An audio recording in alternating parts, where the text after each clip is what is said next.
पाकिस्तान के बिल्कुल करीबी अफगानिस्तान में एक बहुत बड़ा फौजी अड्डा है जिसे बगराम एयरबेस कहा जाता है।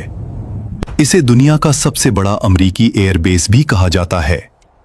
ये बेस अमरीका के लिए इंतहाई अहम है क्योंकि यहाँ से वो अफगानिस्तान के मुख्तलिफ इलाकों पर कंट्रोल रख सकते हैं और अपने फौजी ऑपरेशन को आसानी से चला सकते हैं।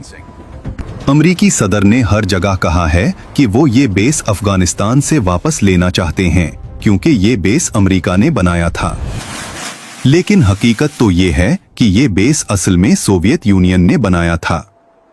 सोवियत यूनियन के दौर में उसे मजबूत बनाया गया ताकि अफगानिस्तान में अपनी फौजी ताकत कायम रखी जा सके। बाद में अमरीका ने कब्जा करके उसे अपने काम के लिए अपग्रेड किया। यहाँ आपने जदीद तैयारे, फौजी मशकें और साजो सामान देखा। इसके अलावा बगराम एयर बेस की जोग्राफियाई अहमियत इसलिए भी ज्यादा है क्योंकि ये चीन, पाकिस्तान और वस्ती एशिया के करीब है। यहाँ से अमरीका अपने फौजी ऑपरेशन को आसानी से मुनज़्ज़म कर सकते हैं। लेकिन हकीकत तो ये है कि ये बेस अमरीका ने बनाया ही नहीं था। ये एक दिलचस्प हकीकत है जो ज्यादातर छुपी रहती है।